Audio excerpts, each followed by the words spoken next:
Hello, U.S. history class. Welcome to Progressive Politics, where we are looking at the domestic sphere, what is going on here in the United States. Our last session, we talked about our three progressive politics. Our friend Teddy Roosevelt, who does come up heavily again today, and also his handpicked replacement, the man who comes after him is William Howard Taft, and then Woodrow Wilson. All right, so we're going to look at the domestic sphere, the business of the United States. You know, they are calling for potential snow on Monday. It is Friday afternoon at 5 o'clock. I feel less than prepared for this, but sometimes time is not on your side and you just jump in. So let's hope that this all comes together. So what is progressivism? All right. It is progress meant to move forward or to make improvements in the world. All right. So, you know, if there's something wrong, it is the intention of a progressive to improve upon it. And it is a movement that is specific to use government to fix social problems. It has a real vein of populism in it because progressive change normally starts somewhere near the bottom. It usually is local action that motivates people to start getting out and fighting for their schools or, you know, whatever. All right. So normally progressivism begins locally and it grows into national movements. You know, somebody has to light the spark somewhere for people to, you know, rise up and start fighting for change. All right. So what were the major causes of this initial progressive movement 100 years ago? Well, it's really everything that we talked about in the Gilded Age that was wrong. Not the successes, not the millions of people that get lifted out of poverty, not industrialization or America's overall manufacturing economy emerging, but the social and economic problems of the Gilded Age. You know, the fact that, you know, workers were being exploited and, you know, abused and working conditions were unsafe and all that kind of stuff. It is also specifically the lavish lifestyles of the wealthy. You know, when the wealthy are, you know, getting lost on their own property while common people, you know, can't put together bread to eat and that kind of thing, it leads to progressive action. All right. And to be truthful, you see a lot of the rise of progressivism in America in our time right now. It's coming back into vogue. And we are living at the time in American history where there's never been a greater separation between the wealth of the people at the top and the average American. All right. There's also a huge fight about labor or unions or just workers in general conflicting with industry. And you can see that in the conversations that have been taking place in the United States right now about the difference in a minimum wage or a living wage, which is a huge debate that's taking place with a lot of heat and opinion on both sides. So when we look at the causes that are leading people to engage in these things, we have to consider poor working conditions, huge motivation of poor working conditions, fair pay, what is fair pay for people, you know, and again, there are full-time minimum wage jobs in the United States, but there's not a state in the United States that a full-time employee could rent a house for based off their minimum wage job. So that's the fight. How many hours are in the working day? And you saw a fight at this time, which is called the fight for 888, that you should have 8 hours of work, 8 hours of leisure, and 8 hours to rest. That's how your day should be set up. You know, you see that now with people that are contracted workers that work off of contracts. The fight back then was guaranteed contracts. You know, people would get a contract to work at a place. They would relocate. They would, you know, make all these changes to their lifestyle. They'd buy a house or whatever, and their contract would just be canceled. And so, guaranteed contracts and the idea that corporations and industries and, businesses had to pick up on their end of the side, leads to some of the fights that take place over labor. All right. So when we look at the causes or the motivations of this progressive movement, a whole lot of it is going to grow out of female employment. And the reason is this: like most reform movements, many of the progressive leaders that are going to come to the forefront of this movement were women. All right. And so now women are empowered with jobs. Women have income. And once you have income, once you have money, you can start forcing social issues. And, I don't want to work in stereotypes, but women seem more in tune to human suffering and the plight of children and the plight of workers, and less eager to embrace, racism or ethnicism or ageism or all these types of things. You can speculate as to why, but progressive movements almost always have women at the forefront. And so the goals that, all of these people are going to embrace overall, but be it women, be it, social activists, is to fix social problems overall. That if you fix, workplace issues, then people's home life would get better. If you fix people's home life, then, it would just go in that direction.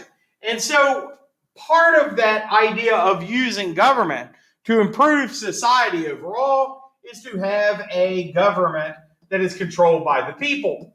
The idea of the big political bosses or the politicians that are completely cut out from, modern life, that, they're living in mansions and they don't understand what working people go through, that is rejected in this time period. The progressives wanted government to intervene on behalf of people. And they wanted the government to work to create fair and guaranteed economic opportunities. That the entire economic system of the United States should not be aimed at supporting corporations, big businesses, and the wealthy, that it needs to be aimed at helping out average, everyday people. So we're going to look at some examples of progressive government and some things that are going to take place during this progressive period that are going to stand out for us because of their continuing impact on the world that we live in. All right. So one big example of this is the Square Deal. All right. The Square Deal was Teddy Roosevelt's promise to the average American person of what he would do with the power of government. It's his domestic program, and Teddy Roosevelt stands out as really, a hero, one of America's better presidents, and somebody that started representing the everyday person in American life. So what are the three parts of his Square Deal? One part is the conservation of natural resources for future Americans. So, if we allow all of the oil to be pumped out of the United States to benefit, multinational oil companies, then that oil won't be there for grandchildren and great-grandchildren in the future of America's economic system. And so if you look at that, it's very cynical to not consider the future at all in our choices. So an example of this is that he started building national parks. That we're not going to let timber conglomerates cut down everything, or giant, agricultural businesses mow down all of our forests or cut down all of our trees, or, have the wildlife of America or the natural beauty of America be depleted to the point that the average citizen cannot enjoy it, but also perhaps economically benefit from it in the future when technology or cause changes to make certain of our assets as a nation more accessible. Number two, all right, the control of industry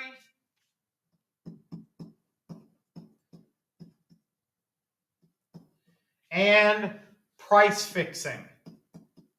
And we'll talk a little bit about what this is. All right. An example of this through Teddy Roosevelt's Square Deal is to break corporate trust. Now, Roosevelt had this idea that there are good trusts and bad trusts. There are trusts that would benefit people and trusts that did nothing but hurt people.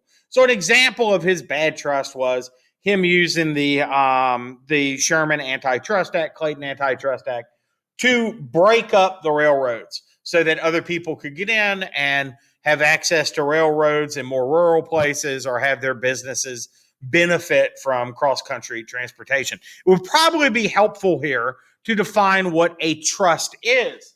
A trust is when businesses, they trust each other. When businesses work together to control prices. The market does not do it. Like imagine that, Exxon calls Shell and they say, hey, look, we're the only 2 gas stations in town. Let's raise the gas to $4 a gallon. People will have to come here to buy gas because there's nowhere else to go. And we have then fixed the price at a price that makes us richer. Okay? That's price fixing. That's what a trust is. And guess what? It's economically, it's wrong. And Roosevelt will break some of those trusts up. All right? So he is going to, err on the side of, of helping people while protecting the contribution that big business made to American economics. He works hard in the Square Deal for consumer protections. And today we have a consumer protection agency. It's not very old, but it looks out for things that are happening that just hurt people. All right. So this is government oversight and regulations to protect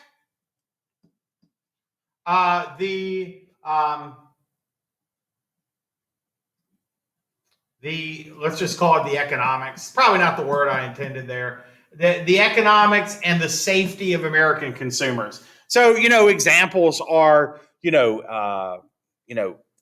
airbags were going off, like crazy in cars and they are killing people. And so, the Consumer Protection Agency steps in and says, hey, guess what? You're going to have to pay compensation because you hid this secret. Payday protection loans, payday loans charge people, criminal interest rates to where they can never get out of debt, reverse mortgages, steal people's inheritance from their children, universities that sell people degrees that have, no worth. Galaxy Note 7, everybody remembers they were catching on fire in people's pockets. Well, the government can step in and say, hey, you are hurting the American consumer and we are going to put a stop to it. So this is the type of example of what, Roosevelt thought was a square deal for Americans, that he wanted to protect everyday people.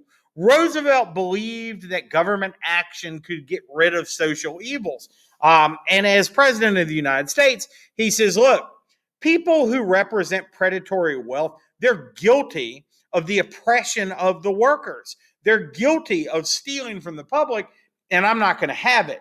And so this is his position as a progressive president. Now, look, don't get caught up in modern American political labels. Roosevelt, was a Republican. Wilson was a Democrat. These are values, not partisan position of what you feel like the role of government should be. Okay. And so we have talked about, this Sherman Antitrust Act, this Clayton Antitrust Act. We have gone through these things, but we're going to look at them again because, they're kind of hard to remember. Let's be honest. All right. And we'll just talk about how he uses these two things to help protect consumers. So number one, Sherman Antitrust Act. This is older. This goes back to the late 1800s. It prevents any business structure that restrains trade. Okay. And so an example of this would be monopolies. All right. If you control all of a business and nobody can compete, then that is restraining trade. But in the end, it is too weak. It's not effective, and it is used to attack the unions that are, trying to protect American workers in this time period. So it's replaced and strengthened by the Clayton Act.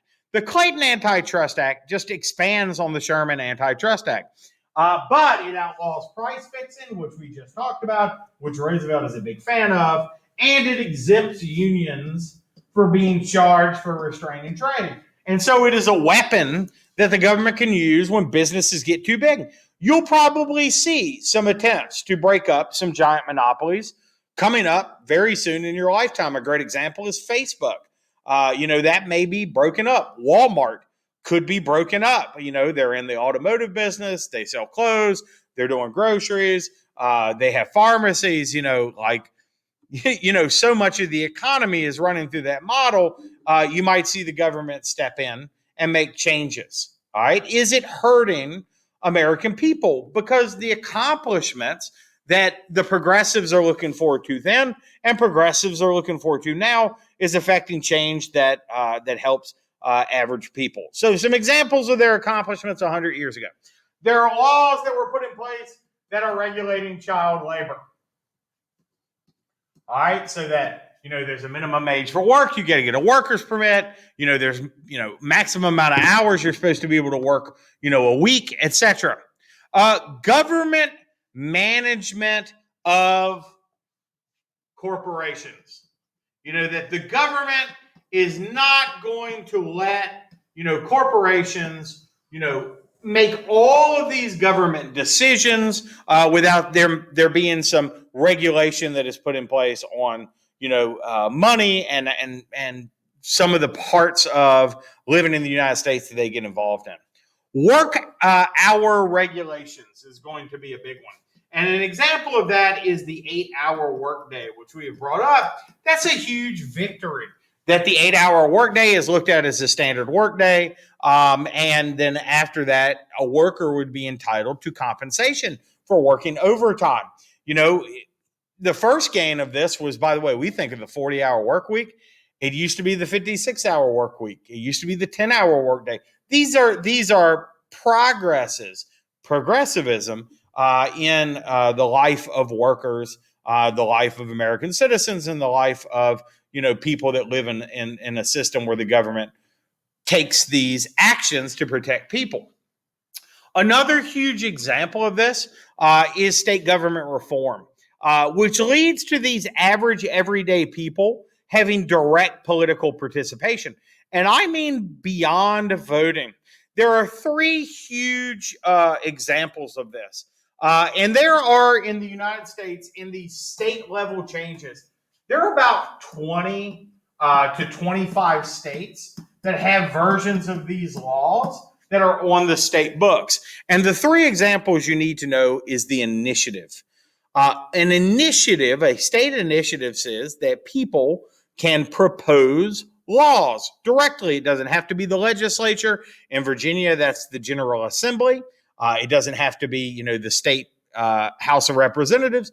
People, they can sign petitions and they get enough signatures from citizens. They can say, hey, we want a law to raise the speed limit to 65 miles an hour on highways. We want to, legalize marijuana. We want to have free school lunches all over the state. That's the initiative. Those are actual changes that have taken place under the initiative in the last 5 to 10 years in the United States. People can initiate law, okay? And then it gets voted on. The recall. This is a big one. Once somebody's elected, let's say they're awful, okay? The recall means you call them back out of service. People can fire elected politicians. That just because somebody was put in office, that is not a permanent job. You don't have to wait for the next election. It can be put on a ballot if enough people sign a petition to get rid of them, and they can be fired. That is the recall. A lot of people want us to have, the initiative, the recall, and the referendum at the national level, but there's a lot of resistance to it. And maybe you can see why, right? The third one is the referendum. People can approve new laws on a popular ballot. if a law is proposed by the House of Representatives, the state legislature, whatever in a state, instead of that law being put in place, it can be put directly on a ballot and let the popular will of the people make the decision. That the people can say, hey, you know what? You want to raise the speed limit to 65 miles an hour. A lot of people in the state get really nervous that there's going to be a lot of traffic accidents because of that, and they vote it down. Well, it doesn't happen. And that is called the referendum. These are the three that you have to remember. Initiative, people can initiate law. Recall, people can fire elected politicians. And referendum, a law can be referred directly to the people to have them either vote yes or no. These are progressive accomplishments that take place on local and state levels in the progressive era. Also, some accomplishments would be the secret ballot. You may take this for granted. It is often called the Australian ballot. We just think that this is how the ballot works, that you walk in, you get a little piece of paper, and nobody knows what you did, and you write your name down, you fold it up, and you drop it in the box, and they count it. Well, guess what? It used to not be that way. Everybody would sit in a room, and they'd say, okay, who votes for, Joe Biden? Raise your hand. Who votes for Donald Trump? Raise your hand. And you're like, oh, well, I wanted to vote this way, but I don't want my family to know or whatever. And so, it gives a way for people's votes to be manipulated.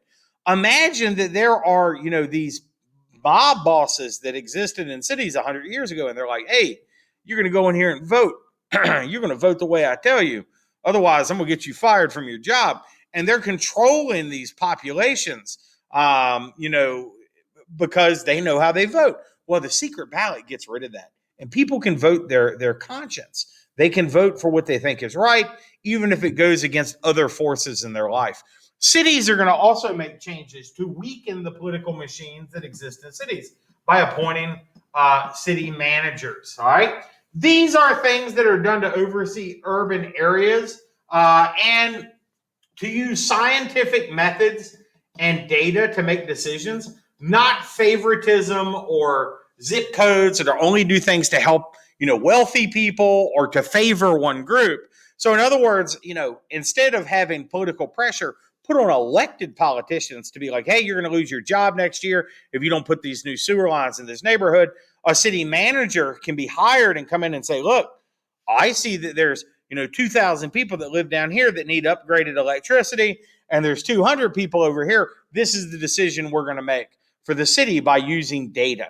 Okay, and so these are important changes that are going to happen, in local, urban, and state areas. But there's going to also be changes that happen at the national level. A huge example of this is the Federal Reserve Act of 1913.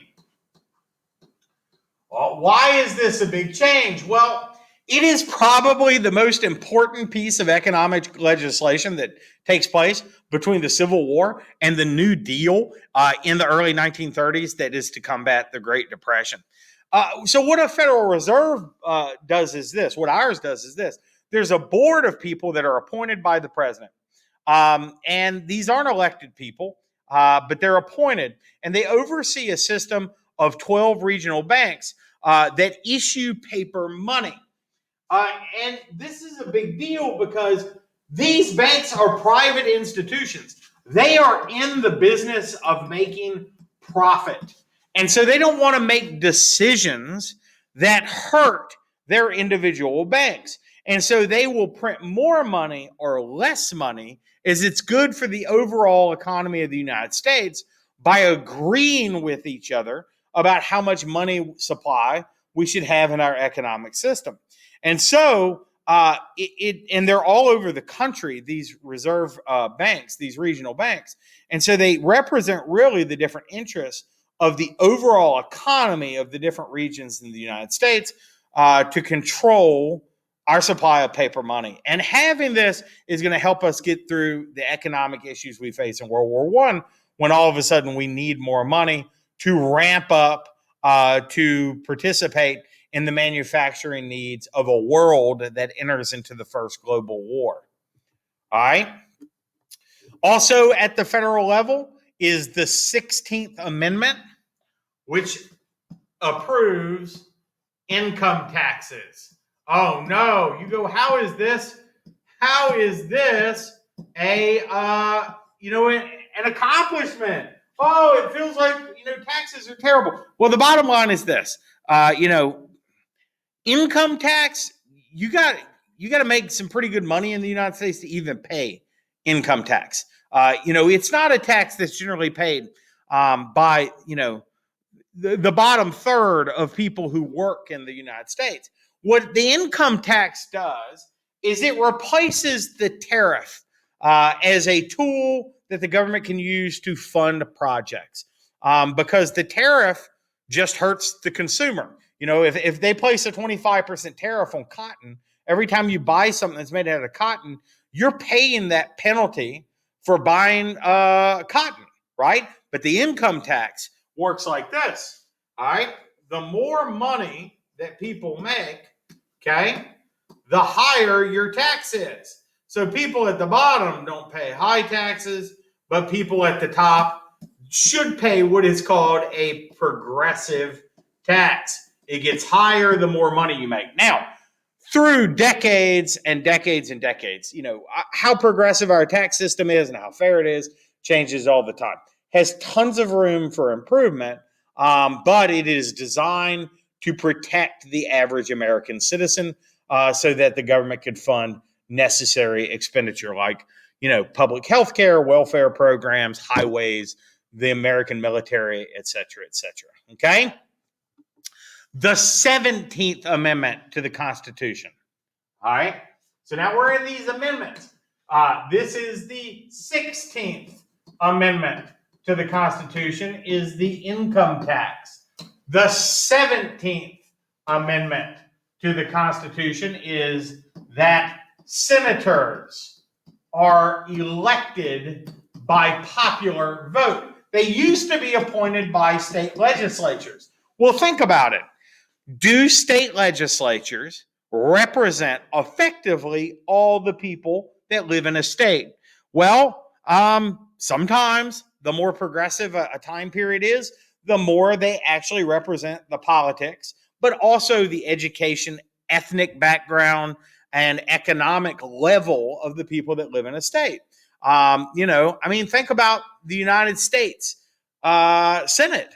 There's only, in the history of the United States, there's only been 11 black senators in the history of the United States. That's crazy for, African Americans who are, approaching, somewhere between 15% and 20% of the American population. So the fact that they are elected by popular vote means that senators are more likely to represent the desires, the needs, and the will of the American people. All right? 17th Amendment. 18th Amendment. All right? Ooh, this is a popular one. Prohibition. Prohibition made the manufacture, possession, distribution, and consumption of alcohol illegal. All right? Well, it doesn't work. But it is lit. It leads to bootlegging and, moonshine and all kinds of stuff. It is, again, a progressive movement that is led by women. There's this group that's called the Anti-Saloon League. And if you think about women, in abusive relationships, especially going back 100 years ago, there were these constant problems of men who had drinking problems that were drinking up the family pay. And so there was not enough money to feed the children. They're coming home and they're being physically abusive towards their wives and kids. And so women are going to be like, okay, this is what's happening. This is what's happening in some corners of the world in America. This is what's happening in some of these households in urban city centers and in rural southern towns. Well, guess what? We're going to make it illegal. There are still places in the United States where alcohol is illegal. We still have blue laws in some places in the United States. You can't go buy alcohol on Sunday morning because, of its tie-in to, like the Anti-Saloon League was part of the Women's Christian Temperance Union. It had religious ties, that it was in violation of good Christian values to drink. And so, the ABC stores, alcohol stores, grocery stores used to not be able to sell beer on Sundays. That type of thing grows out of, 100 years ago and the movement for prohibition. Look, 18 gets rid of alcohol. 21 is going to bring it back. And we'll get to the point that we talk about that. And the last, and maybe just so significantly important national change that is going to come about in the progressive era is the 19th Amendment. And we'll talk a little more about that in our next section of progressive politics. But the 19th Amendment is when women get the right to vote. Woo! More than half of America up into this time period could not vote. Nobody's mother, sister, grandma could vote. But women in this time period, especially going into World War I, while all the boys are putting on their uniforms and picking up their rifles and heading off to war to make the world safe for democracy, women are increasingly taking those manufacturing jobs and emerging in brand new roles inside the house where they are running the household. And then all of a sudden, women have economic power. They have social power and social responsibility. And they've been fighting for all those changes. And somebody looks around and says, hey, what about us? I think we need to have some rights too. And it starts with the ability to pick who would be their elected representatives. Think about it today. Women could select every senator, congressman, and president for the rest of the history of the United States if they would all get out and vote, because there's more women than there are of us fellas. Thank you so much for talking with me about the world of domestic changes that take place during the progressive era. I appreciate you, and I will see you at our next class.